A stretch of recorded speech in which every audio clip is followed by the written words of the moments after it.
Oi pessoal, graça e paz, tudo bem? Estamos aqui para mais um vídeo de estudo da palavra e hoje nós vamos dar continuidade a um estudo sobre as 70 semanas de Daniel.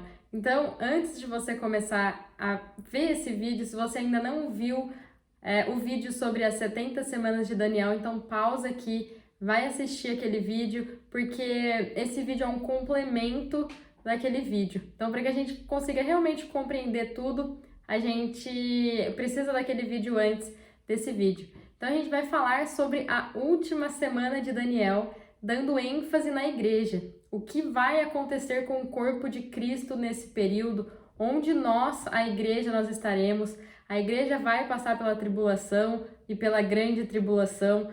Então vamos entender esses pontos e ver o que a palavra de Deus nos fala sobre eles. Então, antes de tudo, a gente precisa entender que as profecias de Daniel, elas ficaram seladas. Então, em Daniel 12, versículo 5, a gente vê o Senhor falando para Daniel. Ele respondeu: "Vai, Daniel, porque essas palavras estão fechadas e seladas até o fim do tempo." Mas as profecias de Apocalipse, elas estão abertas. A gente sabe que o Senhor não faz nada na terra sem antes revelar aos seus servos, os profetas. Lá em Amós 3,7 nos fala isso. Então, em Apocalipse, o Senhor revela a João as coisas que ele tem visto, as que são e as que depois destas hão de acontecer. Então, em Apocalipse, a gente tem a revelação máxima de Cristo, a gente tem o testemunho de Jesus e também vai nos mostrar as coisas que são e as coisas que aconteceriam depois. E ao linkar e a conectar essas profecias, tanto a de Daniel quanto a de Apocalipse, a gente pode perceber que elas se completam, uma se encaixa certinho na outra, porque a última semana de Daniel nos fala sobre o reinado do anticristo, que está em Daniel 9, no versículo 26 e 27, que a gente falou no outro vídeo. E essa última semana também é relatado em Apocalipse 12, e em Apocalipse 13 nos fala sobre a hora que Satanás foi expulso para sempre do céu.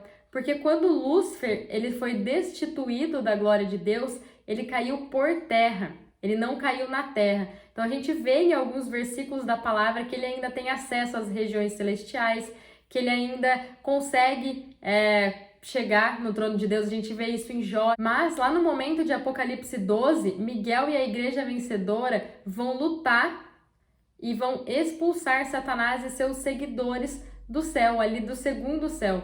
E então vai restar 3 anos e meio até a volta de Jesus, para então derrotar o diabo na guerra do Armagedon, prender ele por 1000 anos e estabelecer o seu reino milenar. Então, o que a gente precisa entender é que durante o mesmo período, durante a última semana de Daniel, os últimos 7 anos antes da volta de Cristo, duas coisas distintas vão estar acontecendo, uma no céu e a outra na terra. Então, vamos dar início aqui para a gente começar a entender claramente toda essa questão. Sabemos que para fazer parte do corpo de Cristo, da sua igreja viva, nós precisamos confessar com a nossa boca que Jesus é o Senhor e crer em nossos corações que Deus o ressuscitou dentre os mortos. Com isso, nós somos salvos da morte eterna. Nosso espírito que estava morto, ele nasce de novo, ele é recriado e nós viramos habitação do Espírito Santo e passamos a ter comunhão novamente com o Pai através de Jesus. Então, isso é maravilhoso, onde Jesus, que de eternidade e eternidade a Deus, se esvaziou da sua glória, veio ao mundo em forma de servo para pagar a dívida que nós tínhamos com Deus, que para nós era impagável, nós não tínhamos condições de fazer nada para restaurar o nosso relacionamento e comunhão com Deus, mas o Senhor ele proveu o Cordeiro para ele mesmo e ele nos compra novamente. Então tudo isso é graça, tudo isso é dom de Deus e não de obras para que ninguém se glorie. Então a gente não precisa fazer nada sobre isso, porque a nossa salvação não tem a ver com o que nós fazemos, tem a ver em quem estamos, tem a ver com a nossa posição. Se nós estamos em Adão ou se nós estamos em Cristo e se nós fomos inseridos nele, declarando que ele é o Senhor. Então, se nós estamos em Cristo, nós somos feitos justos diante de Deus, porque ele é a nossa justiça. Mas não para por aqui, porque senão ficaria muito simples, né? Ah, beleza, de boa, tô salva, então agora eu posso fazer o que eu quiser e tá tudo bem. Posso agir como eu bem entender, eu não vou precisar mais prestar conta do que eu faço mesmo, eu posso seguir o meu caminho, eu posso continuar andando da mesma maneira que eu estava antes de conhecer Jesus e somente esperar a volta dele. Mas não é bem assim que funciona. Se a gente não tiver o total entendimento de que quando a gente aceita Jesus na nossa vida, o nosso espírito é recriado, mas a nossa alma não, e a gente precisa agir contra ela, a gente precisa matar ela, a gente precisa oferecer o nosso corpo em sacrifício vivo ao Senhor, e que no futuro nós iremos sim prestar conta para o Senhor, para o nosso dono que nos comprou, daquilo que a gente fez no nosso corpo. Mas se a gente não tiver isso em mente, nós iremos abrir brechas e achar que tudo bem andar como antes, tudo bem fazer aquilo que a gente fazia antes, tudo bem continuar da mesma maneira que antes. E então a metanoia, essa transformação da mente, não vai acontecer. Quando nós falamos de Senhor, nós falamos também de um reino, de um rei, e é exatamente isso que vai acontecer nos 1000 anos depois da grande tribulação. O Messias, ele virá e ele estabelecerá o seu reino aqui na terra. Ele vai governar e ele vai colocar tudo no seu devido lugar, porque quando Adão pecou, não só o homem caiu, mas toda a natureza em volta caiu. Por isso que a gente vê terremoto, tsunami, por isso que a gente vê lugares secos, lugares que chovem muito. Então, Jesus ele vai colocar toda a criação em ordem. Ele vai deixar tudo igual como era antes. Mas tem uma questão. Se tem um Senhor e tem um reino, como é que eu faço para entrar no reino? Porque se na eternidade eu entro pela graça, como é que eu entro no reino? Só eu aceitar Jesus, só eu declarar que Ele é o Senhor da minha vida, eu entro nesse reino? Não funciona dessa maneira. A nossa salvação e habitar na Nova Jerusalém, no novo céu e na nova terra é a graça. É o que Ele fez por nós. Mas agora habitar, participar do reino, reinar com Cristo aqui na terra, isto é conquistado, isso é por méritos e é por meio das obras, é matando a nós mesmos, é matando a nossa alma através da palavra e deixando que o nosso Senhor governe sobre as nossas vidas. Então são coisas distintas e isso precisa ficar muito claro na nossa mente. E tendo esse conhecimento, a gente começa a perceber e a entender que nem toda a igreja será uma igreja vencedora. Nem toda a igreja é uma igreja que nega a si mesmo, pega a sua cruz e segue a Jesus. Porque ser vencedor é isso, é fazer a vontade do Pai e não a sua própria vontade. E a gente não vê isso acontecendo dentro da igreja, dentro do povo de Deus. Então a gente vê cada vez mais um povo cheio de si, um povo orgulhoso, um povo arrogante, prepotente, onde a gente começou a colocar o homem no centro da igreja e não mais Cristo. Então, assim como ele mesmo diz para a igreja de Laodiceia, para a última igreja de Apocalipse, lá em Apocalipse 3:20. Igreja, eu tô batendo aqui na porta de vocês, né? Vocês me colocaram para fora e eu tô querendo entrar novamente com vocês. Eu tô querendo ter comunhão novamente com vocês. Então, se alguém ouvir, abre a porta e eu vou entrar e vou cear com vocês e vocês vão cear comigo. Mas no momento eu tô fora da igreja. Muitas vezes a gente acha que isso aqui é uma palavra para as pessoas que não conhecem Jesus. Mas Jesus está falando para a igreja. Jesus está falando para o povo dele, que colocou ele para fora, mas ele está querendo entrar. Isso nos mostra que a igreja ela se encheu de si mesma e não sobrou espaço para ele. Então, é uma igreja que colocou o seu Senhor para fora. É uma igreja que começou a se parecer com o mundo, começou, mas tudo bem, a gente pode dar um jeitinho, a gente pode ter comunhão aqui com o mundo, a gente pode fazer dessa maneira, e começou a se afastar dos princípios do Senhor e começou a afastar o Senhor do centro, começou a tirar ele do centro. Mas glória a Deus que o próprio Senhor, ele fala com essa igreja e ele dá um conselho. Nesse mesmo capítulo, no verso 18, ele fala: eu aconselho que vocês comprem de mim ouro refinado no fogo para que te enriqueças e vestes brancas para que te vistas e não manifeste a vergonha da tua nudez e colírio para ungirem os teus olhos a fim de que me vejas. Então é uma igreja que achava que era rica, que achava que via tudo, que achava que tinha muitas roupas, que era glamurosa nesse sentido, mas que na verdade ela era pobre, cega e nua. Então, aqui a gente vê o Senhor pedindo para essa igreja comprar aquilo que ela precisava comprar. Então, tudo isso aqui não é dado de graça. Ou seja, a nossa salvação veio pela graça porque nós não podíamos pagar a nossa dívida com Deus, nós não podíamos cumprir toda a lei e ser considerados justos diante de Deus. Então, Jesus, o Cordeiro de Deus, ele veio e ele pagou esse preço por nós, ele pagou aquilo que nós não tínhamos condição de pagar. Mas comprar ouro, comprar vestes e colírios, precisa ser pago um preço por isso. E quem paga esse preço para adquirir estas coisas somos nós. Para participar reinando do reino milenar de Cristo, nós precisamos pagar um preço, precisamos renunciar a nós mesmos para nos tornarmos vencedores. A gente viu no vídeo sobre as 70 semanas de Daniel que o cronômetro da última semana, dos últimos 7 anos, volta a funcionar no rapto invisível da igreja, com a volta invisível de Jesus, onde ele virá como um ladrão resgatar aquilo que ele tem de mais precioso aqui na terra. E infelizmente não será a igreja inteira, mas sim uma parcela, uma pequena parte da igreja que amadureceu. Porque se colhe primeiro os frutos que amadurecem primeiro.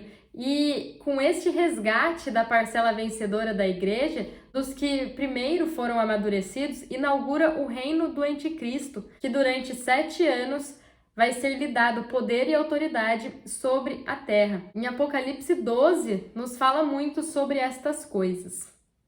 Viu-se um grande sinal no céu, uma mulher vestida do sol, tendo a lua debaixo dos pés e uma coroa de 12 estrelas sobre a cabeça. Ela estava grávida e gritava com as dores de parto, sofrendo tormentos para dar à luz. A primeira coisa mencionada neste capítulo é que se viu no céu o sinal de uma mulher revestida de sol e com a lua debaixo dos seus pés, e que esta mulher estava grávida e ela gritava com dores de parto. Se uma mulher está grávida, significa que um filho está para nascer. Agora, quem é esta mulher? Em toda a Bíblia, Deus considera o seu povo também como a sua mulher. Ele fala que ele casou com o povo de Israel. E lá em Isaías 54:5 nos diz: pois o teu Criador é o teu esposo, e Yahvé, o Senhor dos Exércitos, é o seu nome, o Santo de Israel e seu Redentor. Ele é chamado Deus de toda a terra. Em Jeremias 31:32b também fala isso. Pois não honraram o meu pacto, mesmo sendo eu o marido divino deles, assevera Yahvé. 2 Coríntios 11:2 também fala isso. Pois tenho verdadeiros ciúmes de vós, e esse zelo vem de Deus, pois vos consagrei em casamento a um único esposo, que é Cristo, a fim de vos apresentar a ele como virgem pura. Então a mulher em Apocalipse 12, ela não apresenta uma mulher individual, mas sim uma mulher universal, coletiva, representando a totalidade, a plenitude do povo de Deus ao longo das eras, desde Adão até nós. Então, o sol representa a nova aliança, representa o povo de Deus na era do Novo Testamento. Já a lua representa a velha aliança, sendo a sombra das coisas que haveriam de vir. Então, as 12 estrelas representam os patriarcas, o povo de Deus que existia antes da lei ser dada. A gente vê que o povo de Deus, ao longo do tempo, eles são agrupados em 3 eras ou 3 dispensações. Dos patriarcas, que vai de Adão até os dias de Moisés. A dispensação mosaica, que vai da lei para aqueles que viveram desde os dias de Moisés até a primeira vinda de Jesus. E então a era da graça, para aqueles que vivem desde a primeira vinda de Jesus até a sua volta. E é exatamente assim que esta mulher está adornada, com as estrelas, a lua e o sol, representando a totalidade da igreja, desde a antiguidade até a volta de Jesus. Então a igreja vem sendo gerada há muito tempo em Jesus, dentro dele. Então, ao lermos esses versículos, a gente começa a perceber que a intenção de Deus é produzir um filho varão através da mulher. Em Efésios 4:13 fala assim: para que cheguemos à unidade da fé e do pleno conhecimento do Filho de Deus, à perfeita varolinidade, filho varão, à medida da estatura da plenitude de Cristo. E em Romanos 8:29 nos diz: portanto, aqueles que antecipadamente conheceu, também os predestinou para serem semelhantes à imagem do seu Filho, a fim de que ele seja o primogênito entre muitos irmãos. Então, o objetivo de Deus é que todos sejam semelhantes à imagem de Jesus. E ele foi o legítimo filho varão, o perfeito, sem mácula, que venceu aqui na terra, fazendo e cumprindo o propósito eterno de Deus. Então, todos nós, igreja, a mulher, desde a antiguidade até os dias de hoje, somos chamados para sermos filho varão. Então, agora que nós somos habitação do Espírito Santo, que nós somos o templo do Espírito Santo, não basta ele ficar quietinho lá, não basta ele ficar acomodado aqui. Ele precisa nascer em nós, essa natureza que já está em nós, que habita em nós, precisa nascer, ela precisa se manifestar e isso causa dor, causa dores de parto, porque algo que está dentro de nós está prestes a sair, está prestes a se revelar. Então, tira a gente da zona de conforto e é exatamente assim que nós nos tornamos filhos varão. É nessa dor de parto, de sair da nossa zona de conforto e manifestar a natureza de Cristo em nós.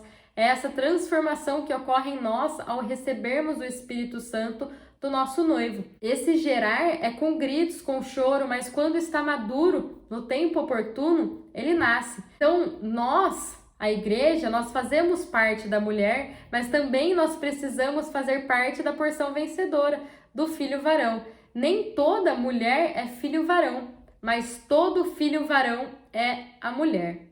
Lá em Gálatas 4:19 diz assim: meus amados filhos, novamente estou sofrendo como que com dores de parto por vossa causa, e isto até que Cristo seja formado em vós. Então é isso, é essa sair da zona de conforto, é esse sair das nossas vontades, daquilo que a gente quer e deixar Cristo nascer em nós. Isso causa dor, mudar causa dor, transformar causa dor, criar novos hábitos causa dor, mas é exatamente isso que Cristo quer que a gente faça, para que a gente alcance a estatura de filho varão, para que o caráter dele seja imprimido em nós. Então, ao mesmo tempo que nós somos a mulher em dores de parto para a manifestação do filho varão, nós também devemos deixar o Espírito Santo formar Cristo em nós, para que a gente nos torne também o filho varão que está para nascer. Viu-se também outro sinal no céu, um grande dragão vermelho que tinha 7 cabeças e 10 chifres, e sobre as suas cabeças 7 diademas. A sua cauda levou após si a terça parte das estrelas do céu e lançou-as sobre a terra.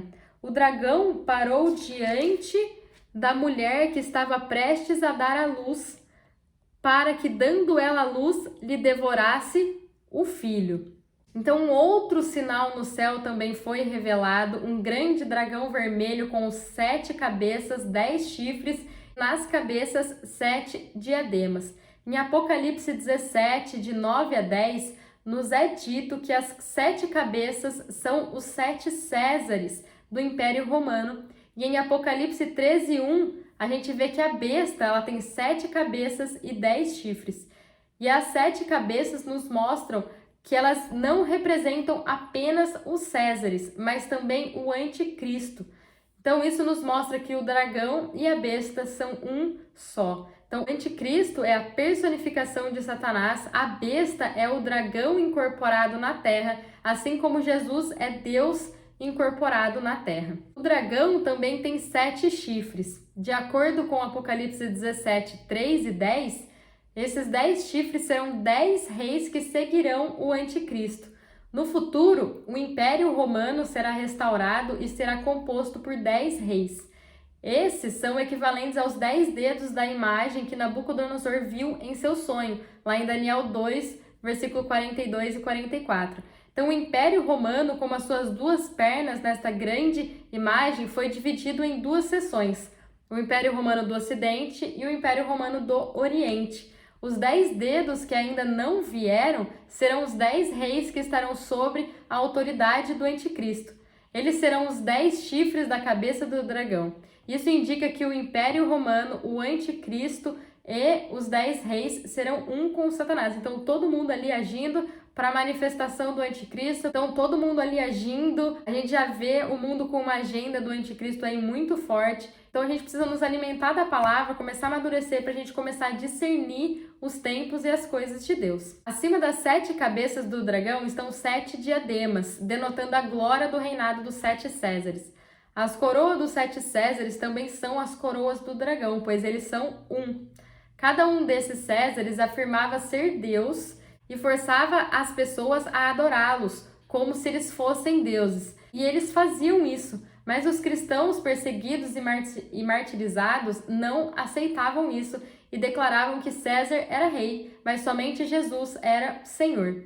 O versículo 4 diz: "E a sua cauda varreu a terça parte das estrelas do céu e lançou sobre a terra."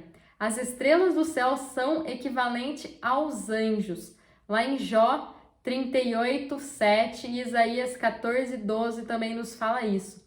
A terça parte das estrelas do céu se referem aos anjos caídos que seguiram Satanás em sua rebelião contra Deus.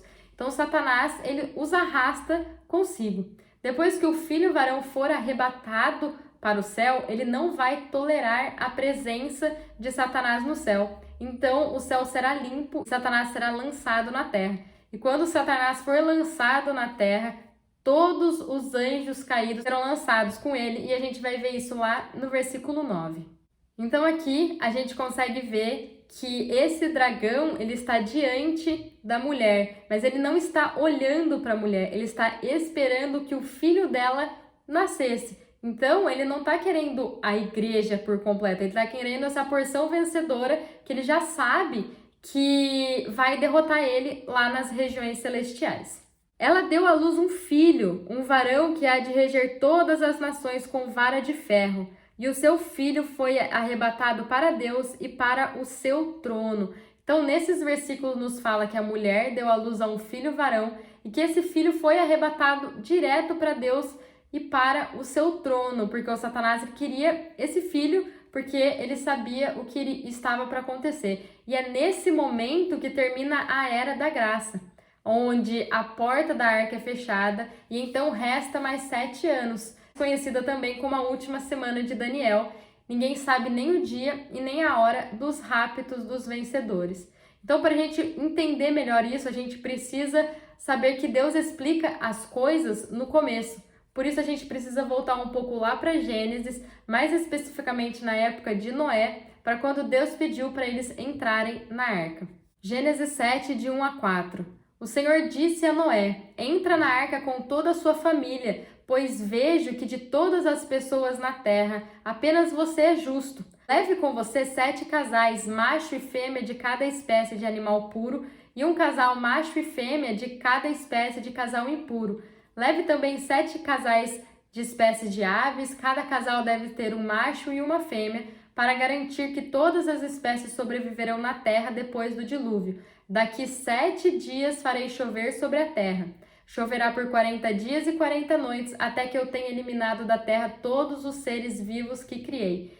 Então, olha como foi no dia de Noé. Ele entrou na arca com sua família e 7 dias depois o Senhor mandou o dilúvio. Ele mandou o juízo sobre a terra. Então será exatamente assim. Ninguém sabe nem o dia e nem a hora que isso vai acontecer, nem mesmo o filho. Mas quando os vencedores forem raptados, quando fechar a porta da arca e se encerrar o tempo da graça, vai se iniciar os últimos 7 anos. E então Cristo retornará, acontecerá a guerra do Armagedon, virá o tribunal de Cristo, onde todos aqueles que estão em Cristo irão prestar contas das suas obras aqui no corpo. Depois vai vir o tribunal das nações, vai vir o milênio. Depois Satanás, que foi preso, vai ser solto, vai seduzir as nações que ficaram ali no milênio. Vai ter a guerra de Gog e Magog, vai ter o trono branco e então novo céu e nova terra. Por isso, a chamada para nós não é para nós apenas sermos a mulher aceitando Jesus e sendo inseridos no seu corpo. Porque a gente deve pregar o evangelho da graça para todo mundo, para que todos se tornem a mulher. Mas a gente também precisa pregar o evangelho do reino, e essa chamada é para que a gente esteja na porção vencedora. A gente também deve ser a parte do filho varão. Então, como a gente pode ser essa parte do filho varão? Se nós queremos fazer parte dessa porção vencedora, a gente precisa comer mais, a gente precisa crescer, a gente precisa ficar mais forte. Então, em termos específicos, a gente precisa orar mais para nos alinharmos com o Senhor, para que a sua mente esteja imprimida em nós, para que a gente comece a passar mais tempo com Ele, nos alimentar da sua palavra, alimentar mais do Senhor, para que a gente realmente se alinhe ao seu propósito para as nossas vidas, para que a gente o obedeça e escute claramente a sua voz e não haja mais segundo o nosso próprio entendimento. Então, basicamente, em termos de plantação, aqueles frutos que amadurecem primeiro são os que ficam expostos mais ao sol. Então é exatamente isso que acontece conosco. Quando a gente vê uma árvore, a gente vê que os frutos que estão lá em cima, que recebem o sol primeiro, são os frutos que amadurecem primeiro. E é exatamente isso que acontece conosco. Para a gente amadurecer, para a gente nos tornar filho varão, a gente precisa nos expor ao sol, que é Cristo, que é a palavra de Deus. Não vamos entrar neste mérito agora, mas se a gente for para Apocalipse 2 e 3, onde a gente vai ver Cristo falando com a sua igreja, a gente vai ver que entre todas as 7 igrejas tem promessa, mas somente ao vencedor e não para a igreja no total.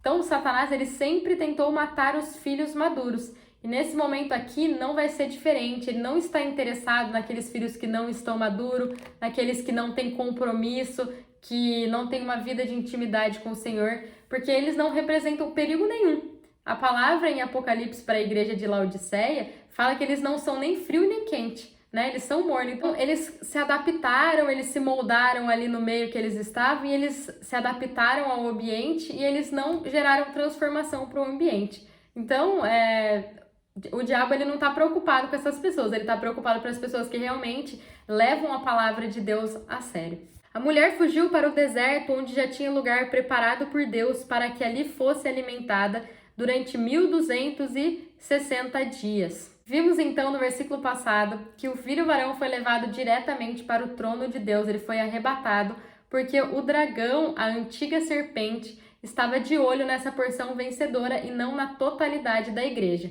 Depois que o filho varão nasceu, a gente sabe para onde que ele foi, mas e a mulher? O que está acontecendo com a mulher? A mulher ela fugiu para o deserto, fugiu do dragão, onde Deus tinha preparado um lugar para ela durante 1260 dias, que dá exatamente 3,5 anos.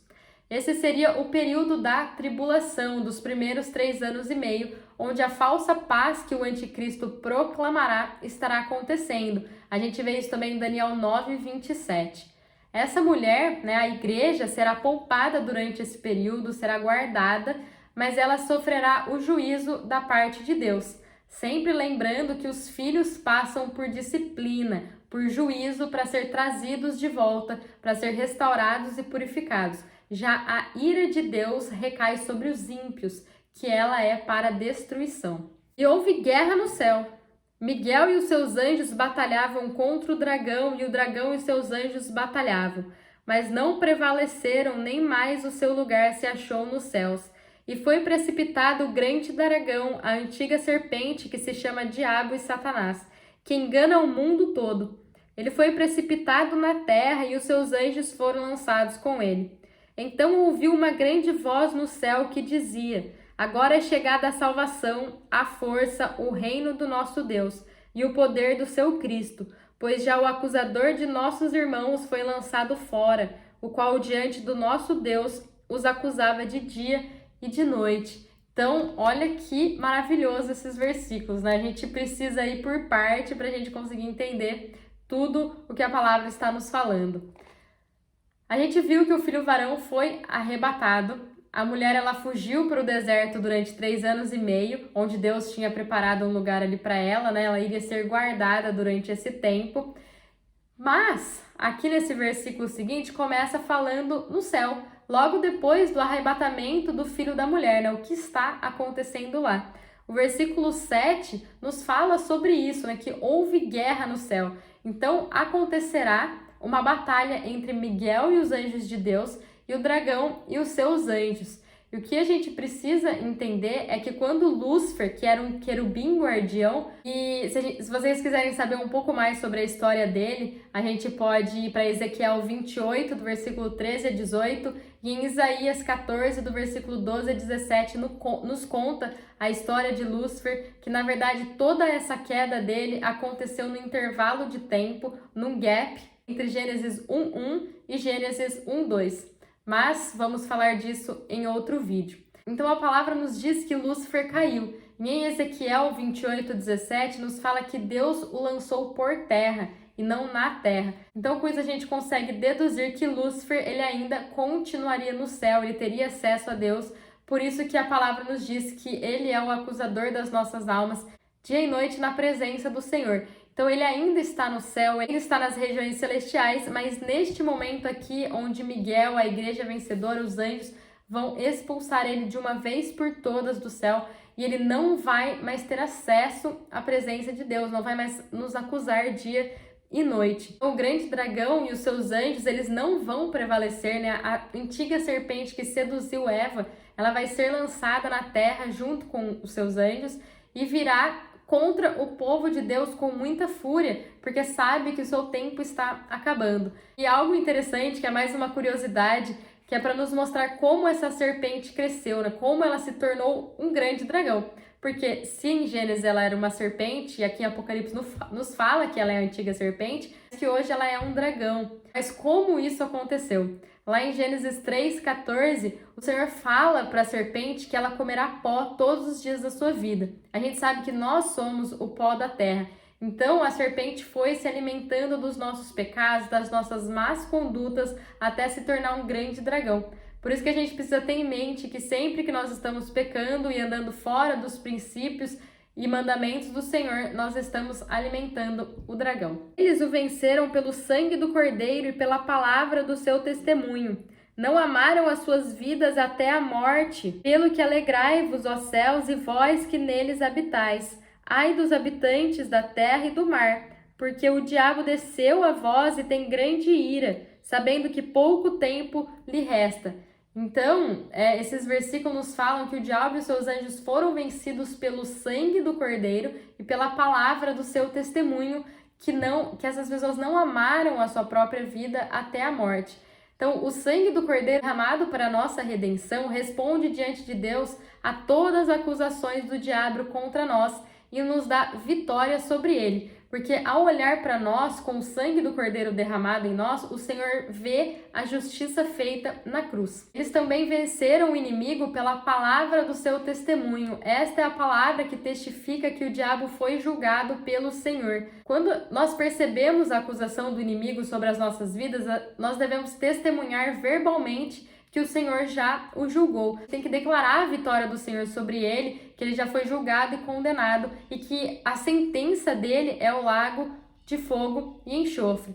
Então, os crentes vencedores que constituirão o filho varão, né, eles desprezaram a vida da alma até a morte. A morte física, sim, mas também a morte da alma, o negar a si mesmo, pegar a sua cruz e seguir a Jesus. Então, isto é morrer para Cristo viver em mim, é a vida de Deus infundida em mim, é rejeitar a minha velha vida, a minha natureza pecaminosa que está impregnada na minha carne, como Paulo fala, a lei que opera nos meus membros, para que a vida de Deus transborde em mim. Amém? No verso 12, nos diz que os céus devem se alegrar e todos aqueles que estão nos céus também, porque o acusador, porque o diabo perdeu e ele foi expulso do céu, das regiões celestiais, e do ar, mas ai dos habitantes da terra, porque o diabo vem com muita ira, porque o seu tempo é curto, está acabando, e ele sabe que o seu tempo está acabando. Então, nesse momento em que o inimigo é expulso dos céus, ele é jogado na terra, então o próprio Satanás estará aqui, e assim inaugura o início da grande tribulação dos últimos 3 anos e meio.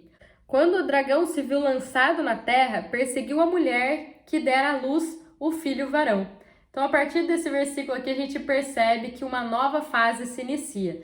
Afinal, o diabo está na terra. Nós vimos que no céu estava acontecendo uma guerra, né, que expulsaria Satanás de lá, mas e na terra, nesse período aqui, o que estava acontecendo? A paz fingida do anticristo, né, esse período de aliança que ele estava fazendo com o povo de Deus, com o povo árabe, provavelmente ali do lado, essa paz política, essa falsa paz política estava acontecendo, mas bem no final dos 3 anos e meio, a besta será ferida de morte, e a gente vê isso lá em Apocalipse 13:3. Então vi uma de suas cabeças como golpeada de morte, mas a sua chaga mortal foi curada. Toda a terra se maravilhou seguindo a besta.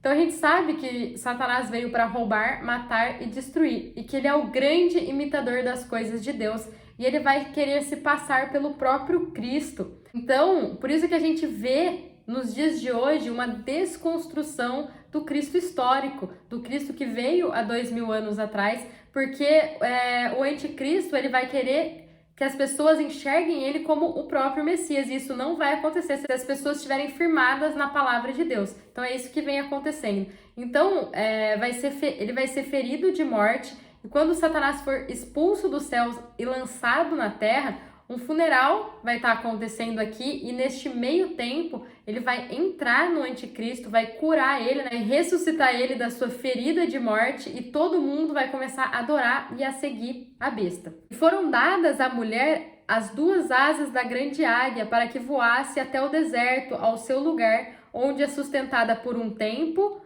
tempos e metade de um tempo, fora da vista da serpente. Então a gente está entendendo aqui ao longo desse estudo que realmente vai haver pessoas vencedoras que serão levadas para o trono de Deus antes do início da tribulação, mas também vai ter pessoas, a igreja, a mulher, que passará pela tribulação e pela grande tribulação. A gente já viu o que vai acontecer com a mulher nos primeiros 3 anos e meio, mas o que vai acontecer nos últimos 3 anos e meio? O verso 13 nos diz que o diabo virá com muita força, com grande fúria, e perseguirá a mulher. Mas nesses versículos a gente vê também que para a mulher foi dado 2 asas da grande águia. A grande águia representa Deus. As 2 asas simbolizam o poder que Deus tem de resgatar. Assim como Deus livrou os filhos de Israel da perseguição de Faraó, ele também vai livrar o seu povo da perseguição de Satanás durante a grande tribulação. Tanto no versículo 6 e neste versículo aqui, a gente vê que a palavra de Deus nos fala que a mulher foi levada e conduzida para o deserto. E no versículo 6 diz que a mulher ficará 1260 dias neste deserto, que é a tribulação. E no capítulo 14 nos fala um tempo, tempos e metade de um tempo, que seria um tempo, 1 ano, tempos, 2 anos e metade de um tempo, meio ano, que daria 3 anos e meio. Então a gente não sabe o que é este deserto. Assim como no deserto, quando os israelitas estavam fugindo ali da presença de Faraó, o Senhor foi o sustento deles, o Senhor foi o refúgio e o livramento deles. A gente também crê que neste tempo acontecerá da mesma maneira. Então a serpente lançou da sua boca atrás da mulher água como um rio, a fim de fazer com que ela fosse arrebatada pela corrente. A terra, porém, ajudou a mulher, abrindo a sua boca e engolindo o rio que o dragão lançara da sua boca. Então o dragão irou-se contra a mulher e foi fazer guerra aos demais filhos dela, que guardavam os mandamentos de Deus e mantêm o testemunho de Jesus.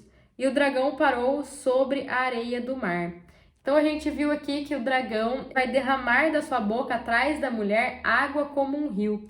No versículo 16 a gente lê que a terra ajudou a mulher, porque a terra abriu a sua boca e tragou o rio que o dragão tinha lançado. Então, nesse momento, assim como em Números 16, 31 a 33, a terra abriu a sua boca e engoliu os exércitos, né, enviados por Satanás.